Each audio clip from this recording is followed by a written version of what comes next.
अस्सलाम वालेकुम dear students, उम्मीद करती हूँ आप सब ठीक ठाक होंगे। आज की जो वीडियो है वो एक्सरसाइज 4.4 और 4.5 की एग्जांपल्स पे है। ये क्वेश्चन बहुत इंपॉर्टेंट है। हालांकि ये क्वेश्चन आप कर भी चुके हैं, करने का तरीका आसान है, आप एक्सरसाइज में भी देख चुके हैं, लेकिन इसके रिगार्डिंग बहुत ज़्यादा प्रॉब्लम्स बच्चों की आ भी रही थी कि हम कौन सी स्लोप लें। मतलब उसने कहा find the angle of the triangle whose vertices are.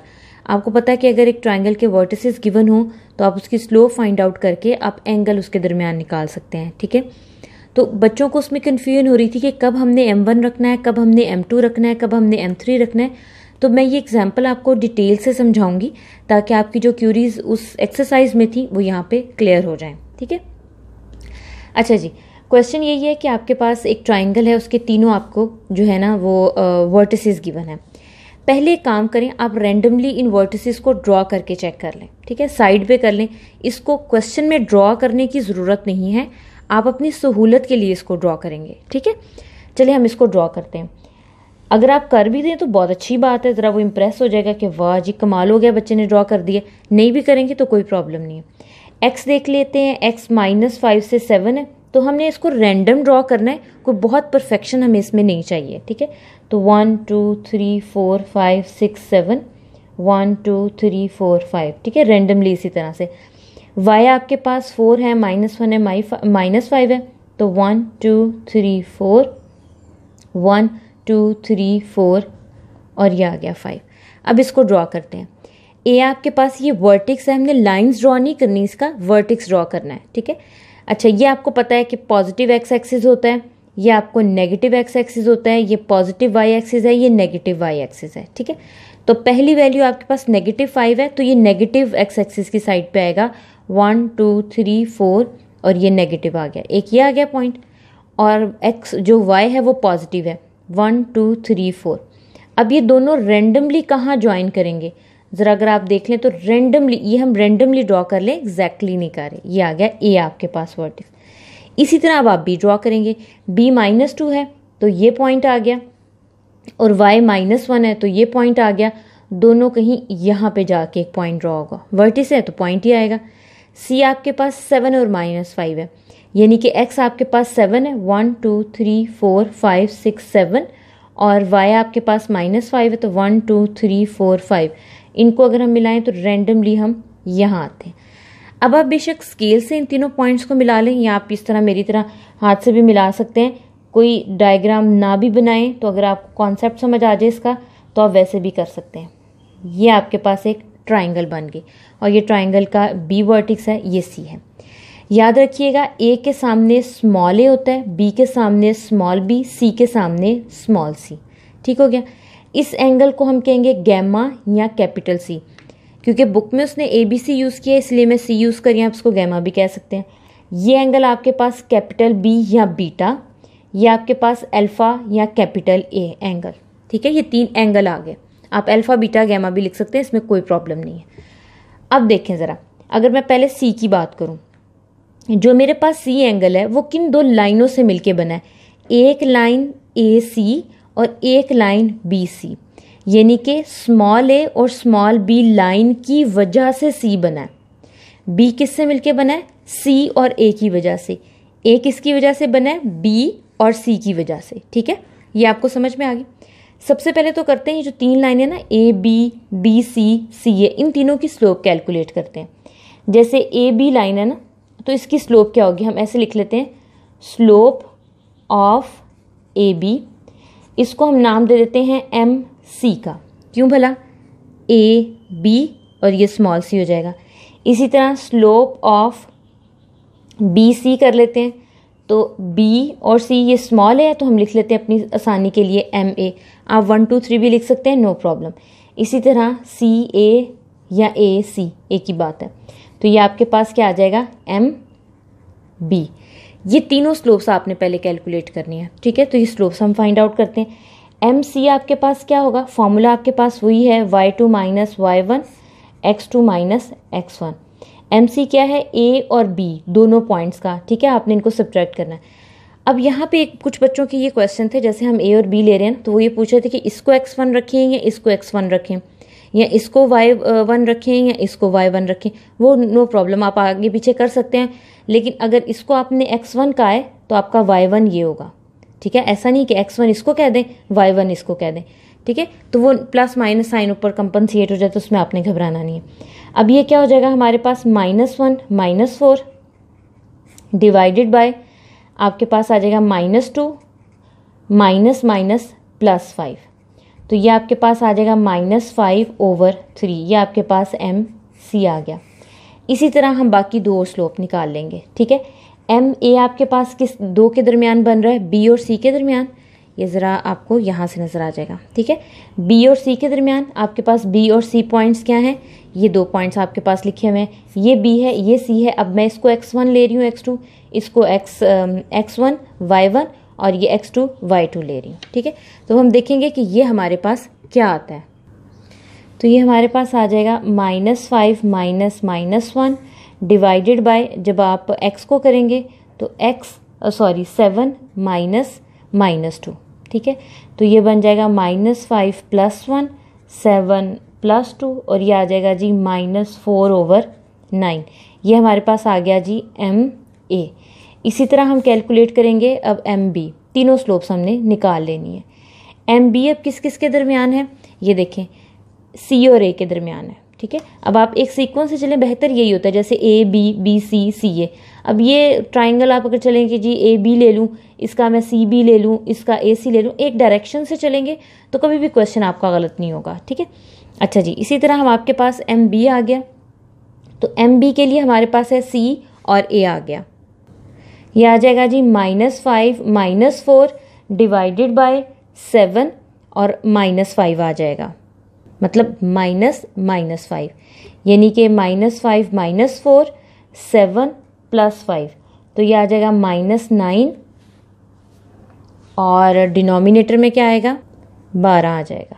तो अगर इसको हम सिंप्लीफाई करें 3 के टेबल पे तो -3/4, ये आ गया MB। अब हम आते हैं एंगल कैलकुलेट करने की तरफ। अल्फा बीटा गैमा या ABC कैपिटल ABC ये आपके पास एंगल आएंगे। तो पहला 3 एंगल आपके पास आ गए। बुक में चूंकि उसने ABC कहा है तो मैं ABC कह रही हूँ, आप अल्फा बीटा गैमा कह सकते हैं। तो A B और C आपके पास आ गए। तो पहले हमने निकालना है टेंजेंट A। अच्छा, अब आपके जहन में ये आएगा कि टेंजेंट A है ना, तो आपने इसको किस तरह से लेना है, क्योंकि अब ये तो आपको पता चल गया कि ये जो A एंगल है ना, ये 2 स्लोप्स के दरमियान बन रहा है।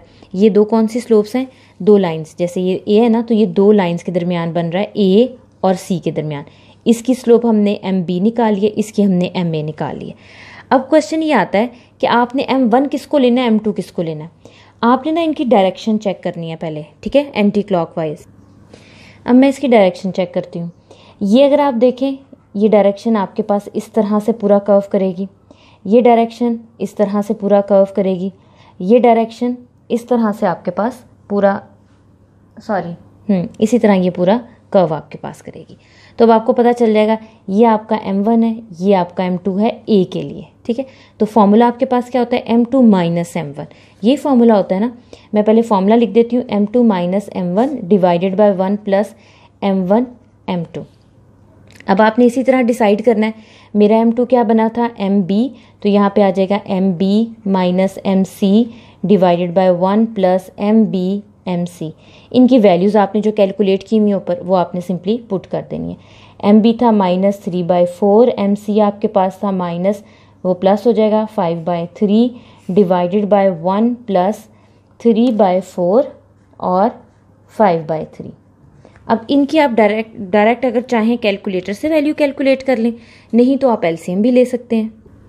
तो A की वैल्यू मैं आपको कैलकुलेट कर देती हूँ, बाकी आप कैलकुलेटर से डायरेक्ट कर लीजिएगा। ये टेंजेंट A क्या आ जाएगा, इसका अब हम कैलकुलेटर से डायरेक्ट अगर हम लेके देखें तो LCM क्या आएगा। ये कैलकुलेटर आपको नज़र आ रहा है, मैंने क्या किया, ये वाली की यूज़ की, ठीक है। ये अगर आपको नज़र आ रही हो, ठीक है, ये यूज़ की, इसमें मैं वैल्यूज़ पुट कर दूंगी, ठीक है। ये मेरे पास है -3 डिवाइडेड बाय 4 है, 7 आ गया प्लस का साइन, और फिर दोबारा ये फ्रैक्शन वाली की आ गई 5 डिवाइडेड बाय 3। आपने इस तरह लिखना है, डायरेक्ट आपके पास 11/12 आ गया। तो ऊपर आ गया 11/12 डिवाइडेड बाय 1 +, अब यही दो चूँकि वैल्यूज़ मैंने मल्टीप्लाई करनी है तो मैं सिंपली क्या करूँगी, सिंपली इन्हीं वैल्यूज़ को इसी कैलकुलेटेड वैल्यू में मल्टीप्लाई का साइन पुट कर दूंगी। ये ज़रा नेगेटिव साइन है क्योंकि हमें पता है ये दोनों वैल्यूज़ नेगेटिव में थी। अब ज़रा देखिएगा, कैलकुलेटर में वही वैल्यूज़ फिक्स हैं जो भी मैंने प्लस के लिए की। मैंने सिंपली क्या करना है, ये देखें, ये साइन हटा के मल्टीप्लाई का साइन, और मुझे ये पता है कि नेगेटिव साइन चूंकि प्लस हो गए तो ये आपके पास डायरेक्ट 5/4 आ गया। ठीक है, अब ये वैल्यू आपने यहाँ पे पुट कर लेनी है। 5/4 आ गया, 5/4 आ गया, इसके साथ +1 है, यही वैल्यू मेरे पास लिखी हुई है। आंसर में +1 किया तो आपके पास 9/4 आ गया। ठीक है, तो ये आ गया जी 11/12 डिवाइडेड बाई 9/4। तो आप अगर इसको, ये तो छोटा सा काम है ना, मल्टीप्लाई करेंगे तो रेसिप्रोकल आ जाएगा। अब इनकी सिंपल कटिंग है 4 के टेबल पे, वो आप कट करके इसका आंसर लिख सकते हैं। तो ये 4 के टेबल पे सिंपली कट हो जाता है। ठीक है, तो ये आ जाएगा 3, तो 11/9 3 = 27। तो ये आपके पास आ गया टेंजेंट ए। ये टेंजेंट ए आया है, एंगल ए अभी नहीं आया। एंगल ए हम कैसे निकालेंगे, ए यहाँ पे रहने देंगे, टेंजेंट इनवर्स दूसरी तरफ ले गए, 11/27। अब यही 11/27 है, टेंजेंट इनवर्स लिखा, ठीक आ गया। अगर फोकस हो रहा है तो ये आ गया आपके पास फ्रैक्शन, इधर लिखी हमने 11, नीचे लिखा 12 और साथ ब्रैकेट बंद। अभी आपके पास आंसर क्या आ जाएगा, 40।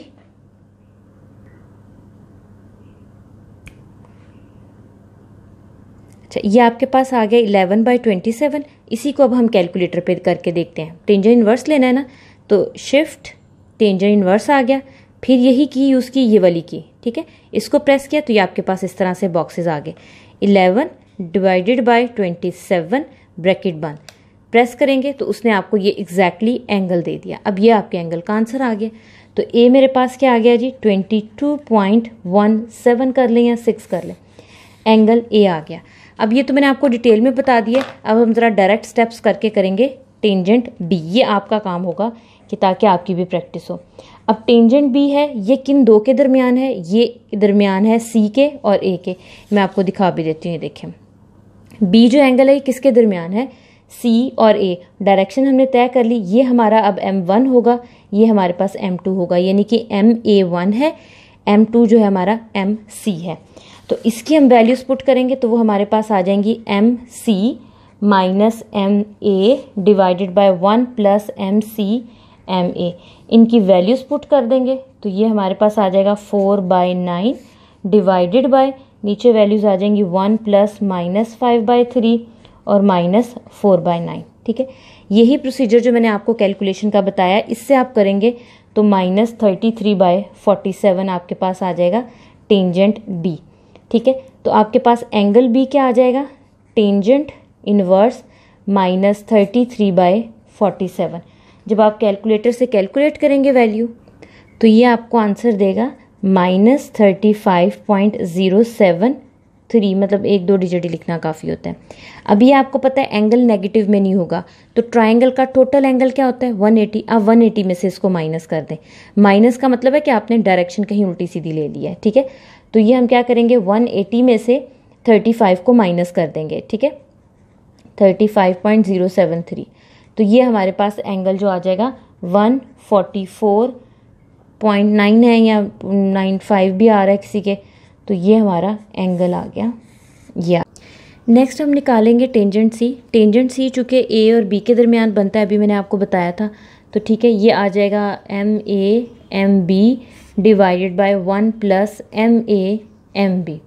वैल्यूज़ पुट करेंगे तो ये तो आपके पास उसी तरह आ जाएंगी, दोनों वैल्यूज़ आप पुट करेंगे तो ये प्लस हो जाएगी, डिवाइडेड बाय, नीचे आपके पास 1 प्लस -4/9 और ये -3/4। चूँकि वो माइनस माइनस प्लस हो जाएंगे इसलिए मैं इसको आगे नहीं लिख रही। ठीक है, ये आ जाएगा। उसके बाद हम क्या करेंगे जी, कैलकुलेट करेंगे तो 11/48 आएगा, ये आएगा टेंजेंट सी। तो जब हम सी की वैल्यू कैलकुलेट करेंगे तो सी की वैल्यू हमारे पास क्या आ जाएगी, टेंजेंट इन्वर्स हो जाएगी ना, तो ये आ जाएगा टेंजेंट इन्वर्स 11/48। कैलकुलेट करेंगे तो 12/9 आ जाएगा। ठीक है, ये एंगल सी आ गया। अब टेक्निकली तीनों को ऐड करें ना, तीनों एंगल्स को, तो 180 आना चाहिए, आपने चेक करना है। अब अगर मैं इसको देखें 12.9 है ना, 9 समथिंग कोई वैल्यू राउंड ऑफ करेंगे तो हमारे पास 12 का 13 बन जाएगा। तीनों को आप ऐड करेंगे तो 179 9 समथिंग कुछ इस तरह आएगा, यानी कि वो राउंड ऑफ टर्म्स हमने नहीं की, हमने लास्ट वाली निगलेक्ट कर ली, इसलिए ये आ रहा है। ठीक है, तो हमारे पास समथिंग आएगा तो ये पूरा 180 ही बनता है। अगर आप 12.9 को राउंड ऑफ कर दें 13, इसी तरह जो आपके पास ये 144 वाला है इसको आप 145 राउंड ऑफ कर दें। ठीक है, ये देखें 22.1 है, एक अगर हम डिजिट देखें ना, दो सबके एक एक देख रहे हैं, तो 1 जो है वो निगलेक्ट हो सकता है, 22 है, तो ये आपके पास राउंड अबाउट 180 बनेगा, क्योंकि हम लॉन्ग टर्म डेसिमल्स तो देख ही नहीं रहे। ठीक है, तो ये मेरा ख्याल है आपको क्लियर हो गया होगा कि किस तरह से हमने एंगल लेने। ये आप इन एक्सरसाइज में भी क्वेश्चन किए और आपके काफ़ी ज़्यादा क्यूरियस थी इसके बारे में। अब हम करते हैं 4.5 एक्सरसाइज के क्वेश्चन। नेक्स्ट हमारे पास क्वेश्चन उसने क्या, पेज नंबर 226 और 4.5 से पहले की एग्जांपल है, find an equation of each of the lines represented by. ये दो इक्वेशंस उसी तरह वही मजाक वाली बात है कि दोनों गलती से मल्टीप्लाई कर दी, अब वो कह रहा दोनों को आपने अलग अलग करना है। अच्छा, एक चीज़ याद रखिएगा, ये आपके पास क्वाड्रेटिक इक्वेशन ही बनती, आप मिड टर्म ब्रेक कर लें, आप कंप्लीटिंग स्क्वायर कर लें, आप क्वाड्रेटिक फॉर्मूला लगा लें, तीनों में से कोई भी टेक्निक लगाएं तो ये आपका जो है ना, आपने एक्चुअली लीनियर इसकी दो टर्म्स बनानी है, आपने एक्स या वाई की वैल्यू कैलकुलेट करनी है। ठीक है, मैं इस पर क्वाड्रेटिक फॉर्मूला लगा रही हूँ क्योंकि इसकी मिड टर्म ज़रा मुश्किल हो जाएगी। क्वाड्रेटिक के लिए आपको क्या करना पड़ेगा, आपने क्या करना है, जो इक्वेशन है ना उसको वाई स्क्वायर या एक्स स्क्वायर से डिवाइड कर दें, वो आपकी मर्ज़ी है। मैं ज़रा एक्स वाई से कर रही हूँ, वाई स्क्वायर से डिवाइड करेंगे तो एक्स ओवर वाई स्क्वायर हो जाएगा, यह आ जाएगा 17। यहाँ पे वाई से डिवाइड करेंगे तो स्क्वायर से करेंगे तो 1 बच जाएगा, -24, वाई स्क्वायर से डिवाइड करेंगे तो 0। अब ए आपके पास 20 हो गया, बी 17 हो गया, सी आपके पास -24 हो गया। अब आप लगाएं इस पर क्वाड्रेटिक फार्मूला। क्वाड्रेटिक फार्मूला क्या लगेगा, x over y is equals to -b plus minus b square -4ac divided by 2a। Minus b की वैल्यू क्या आ जाएगी, -17 प्लस माइनस 17 स्क्वायर -4, ए की वैल्यू 20 है, सी की -24 आ गई, और डिवाइडेड बाय क्या आ जाएगा, 2 × 20। अच्छा, इसको हम क्या आप लिख सकते हैं, एक्स ओवर वाई आ जाएगा -17 प्लस माइनस 17 का स्क्वायर लेंगे तो आपके पास 289 आ जाएगा, ये माइनस और ये माइनस प्लस हो जाएगा, अंदर वाली ये इन तीनों टर्म्स को मल्टीप्लाई करेंगे तो आ जाएगा 1920 आ जाएगा, और डिनोमिनेटर में आ जाएगा 48। वो बुक में आया है, बुक में अगर आप देखें तो ये थोड़ी सी गलती है, 48, पता नहीं उसने किस तरह मल्टीप्लाई डिवाइड किया, मेरा तो ये 40 आ रहा है। ठीक है, हम एंड आंसर अपना मैच करेंगे। अब जो इनसाइड टर्म्स हैं उनको हम ऐड करते हैं, तो हम देखते हैं कि वो हमारे पास क्या आती हैं। हमने 1920 में हमने ऐड करना है 289, तो ये हमारे पास जो टर्म बनेगी वो आएगी -17 प्लस -2209 डिवाइडेड बाय 40। अब जो टर्म आई है उसका हम ले लेते हैं स्क्वायर रूट, तो वो 47 आ जाता है। X over y is equals to -7 plus -47 divided by 40। अब ये दो टर्म्स बन जाएंगी आपके पास। ठीक है, एक आ जाएगी x over y is equals to -17 plus 47 over 40, एक टर्म आ जाएगी x over y is equals to -17 minus 47 over 40। Cross multiply कर देंगे तो ये हमारे पास आ जाएगा जी 40x is equals to 47 minus 17 करेंगे तो 30 आ जाएगा। क्रॉस मल्टीप्लाई कर लेंगे तो ये आ जाएगा 30y। 10 से अगर आप वो मल्टीप्लाई डिवाइड जो भी टर्म बनता है तो ये आ जाएगा 4x, y उधर ले आए -3y इज इक्वल्स टू 0। अब आप देख लें बिल्कुल एग्जैक्टली सही आंसर आ रहा है। अब इसमें भी हमने इसी तरह करना है, या तो आप अभी सिंप्लीफाई कर लें या आप दूसरी तरफ जाके कर लें। तो ये मेरे पास आ जाएगा 40x, इसी तरह -17 माइनस 47 करेंगे तो वो आ जाएगा -64y। अब हम देखते हैं कि शायद ये 2 के टेबल पे या किसके टेबल पे एग्जैक्टली डिवाइड हो। 8 के टेबल पे दोनों जाते हैं तो ये आ जाएगा हमारे पास 5x, तो ये हमारे पास आ जाएगा -8y, तो आ जाएगा 5x plus 8y is equals to 0। ठीक है, आंसर देख लें मेरा एग्जैक्टली ठीक आया। ठीक है, तो ये थोड़ी सी उसने मिस्टेक यहाँ से की है कि वो इन टर्म्स को ठीक नहीं ले रहा। 24 उधर ले गया है, फिर उसको शायद डिवाइड उसने y से किया है, टर्म्स उसने एक्सचेंज कर दिए, लेकिन अल्टीमेटली उसने आगे जाके करेक्शन कर ली होगी, तो इसलिए उसके आंसर बिल्कुल ठीक आए हैं। ये तो आसान था। अब करते हैं नेक्स्ट क्वेश्चन। नेक्स्ट हमारे पास एग्जाम्पल है पेज नंबर 226 पे, एग्जाम्पल नंबर 3 है, find a joint equation of the straight line. एक तो आपने इसमें ये काम करना है कि अभी जो हमने काम किया है ना, इसमें ये काम करना है कि जो अभी हमने काम किया है वो दोबारा करना है। एक तो ये चीज़ आ गई। दूसरा उसने कहा है थ्रू द ओरिजिन, फिर उसने कहा है कि नेक्स्ट उसने कहा है कि 2 और इक्वेशंस फाइंड आउट करनी। यहाँ से दूसरी चीज़ दोबारा रिपीट होगी। Through the region perpendicular to the line represented that. ठीक है, पहली बात उसने कहा कि ये ना 2 लाइनों का मिक्सचर है। जैसे आप ये कहें कि ये 2 लाइन्स हैं, कोई भी पैरेलल लाइन्स हैं आपस में। ठीक है, ये मल्टीप्लाई करके उसने ये बना दी। अब कह रहा है कि इनके परपेंडिकुलर 2 लाइन्स हैं। ठीक है, 2 लाइन जो है ना इनके परपेंडिकुलर है, एक इसके परपेंडिकुलर है, एक इसके परपेंडिकुलर है, उन दोनों का जॉइंट बताएं। पहली बात याद रखिएगा, ये ज़रूरी नहीं है कि पैरेलल हो। ठीक है, एक ऐसे हो सकती है, एक ऐसे हो सकती है, बस इक्वेशन ऑफ लाइंस थी, मल्टीप्लाई करके आपने ये बना दिया। पहले तो इन दोनों को सेपरेट करें। फिर कह रहा है एक लाइन इसके परपेंडिकुलर है, एक इसके परपेंडिकुलर है, उनका प्रोडक्ट बताएं क्या होगा। ठीक है ना, उनका आपने बताना है जॉइंट इक्वेशन। ये समझ में आ गई। तो पहला काम तो हमने ये करना है कि जो काम अभी किया है वो ये करना है। अच्छा, अब इसमें मैं क्वाड्रेटिक फार्मूला नहीं लगा रही, बुक में भी उसने नहीं लगाया, तो मैं आपको ये भी बता देती हूँ कि आप क्वाड्रेटिक फार्मूला भी लगा सकते हैं, नहीं तो आप मिड टर्म ब्रेक भी कर सकते हैं। ठीक हो गया, क्योंकि इसकी मिड टर्म तो बड़ी ईजिली नज़र आ रही है, तो इसलिए हम वो मिड टर्म ब्रेक कर लेंगे।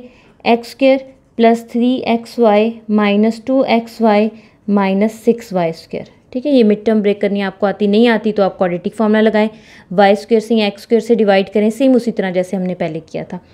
इसमें से x कॉमन लेंगे तो x + 3y आ जाएगा, इसमें से -2y कॉमन लेंगे तो x + 3y आ जाएगा। ठीक है, तो कॉमन लेंगे तो x + 3y और x - 2y = 0। तो ये 2 इक्वेशन ऑफ लाइंस हमारे पास आ गई। ठीक है, आप क्वाड्रेटिक भी लगाएंगे तो यही हमारे पास आ जाएंगी। एक ये आ गई है, एक हमारे पास ये आ गया। एक इक्वेशन ऑफ लाइन ये है, एक इक्वेशन ऑफ लाइन ये। अब इसके परपेंडिकुलर एक इक्वेशन ऑफ लाइन निकालनी है और इसके परपेंडिकुलर एक निकालनी है। तो उसके लिए हमने पहले क्या करना है, इसकी स्लोप निकालनी है। इसकी स्लोप कैसे निकालेंगे, वही आपके पास जो फॉर्मूला था y = mxc, याद है ना वो फार्मूला जो आपने बड़ा इसको यूज़ भी किया है, ये वाला फार्मूला जी। इसी तरह से हम इसको इसमें से स्लोप निकालेंगे। तो y की वैल्यू एक तरफ रखते हैं, 3y = -x, y आपके पास आ जाएगा -1/3x। अब x के साथ जो टर्म होती है वो आपका क्या होता है, स्लोप। तो इसकी स्लोप -1/3 है और इसके जो परपेंडिकुलर लाइन है ना, मैंने p इसलिए लिखा है कि आपको कन्फ्यूजन ना हो, दोनों अलग अलग स्लोप है। जो इस लाइन के परपेंडिकुलर है उसकी स्लोप क्या होगी, इसका रेसिप्रोकल। ठीक है ना, विद नेगेटिव साइन, ये आ गई। तो वो परपेंडिकुलर वाली इक्वेशन क्या होगी, y = mx + c, इसलिए नहीं लगा रहे, प्लस सी इसमें भी नहीं है, इंटरसेप्ट कहीं भी नहीं है हमारे पास, गिवन ही नहीं है, उसको 0 ले लेंगे। तो ये आ जाएगा y = 3x। तो ये अगर इक्वेशन बनाएं तो y - 3x = 0। ये एक इक्वेशन ऑफ लाइन आ गई। इसी तरह अब हमने इसमें भी करना है। इसमें पहले इसकी स्लोप निकालेंगे, तो जब इसकी स्लोप निकालेंगे -2y = -x है, y आ जाएगा 1/2x। तो इसकी स्लोप क्या आ गई, 1/2। अब इसके परपेंडिकुलर की स्लोप क्या होगी, माइनस विद ऑपोजिट साइन। ठीक है, तो 2 - 2 आ गया। अच्छा, अब हम क्या करेंगे, यही formula y = mx + c, c तो चूँकि कांस्टेंट है वो हमारे पास, सॉरी 0 है, इंटरसेप्ट है ही नहीं, उसने दिया ही नहीं हुआ, तो हम कंसीडर ही नहीं करेंगे। तो आ जाएगा -2x y + 2x = 0। ये आ गया हमारे पास। ठीक हो गया। अब हमने क्या करना है, इन दोनों को मल्टीप्लाई करना है। जॉइंट इक्वेशन का है ना उसने, अब इन दोनों को क्या करेंगे, मल्टीप्लाई। ये बड़ी सिंपलेस्ट सी मल्टीप्लिकेशन होगी। दोनों टर्म्स को आपने इस तरह इक्वल रखना है, मल्टीप्लाई कर देना है। पहले y की टर्म्स को यहाँ दोनों टर्म्स के साथ मल्टीप्लाई करेंगे तो आ जाएगा y² + 2xy। इसी तरह -3x को पहले y से मल्टीप्लाई करेंगे, फिर 2x के साथ मल्टीप्लाई करेंगे, तो ये आ जाएगा जी हमारे पास 6x² = 2, हाँ कुछ ऐसा ही, xy - 6x² = 0। तो ये हमारे पास आ गई जी जॉइंट इक्वेशन। ठीक है, दोनों इक्वेशंस को अगर आप ऑब्जर्व करें ना तो कुछ ज़्यादा फ़र्क नहीं है, थोड़ा सा सिर्फ थोड़े से xy हिले हुए, यहाँ पे y² है, यहाँ पे x² है, और ये आपके पास पॉजिटिव में आएगा क्योंकि वो परपेंडिकुलर इक्वेशंस हैं, तो लिटिल बिट चेंज तो इसमें आएगा। इसके साथ ही हमारी जो वीडियोज़ हैं वो 4th चैप्टर की एग्जाम्पल्स की कंप्लीट हो गई। इंशाल्लाह नेक्स्ट हम करेंगे नेक्स्ट चैप्टर, वो आपको नेक्स्ट वीडियो में पता चलेगा। तब तक के लिए खुदा हाफिज़।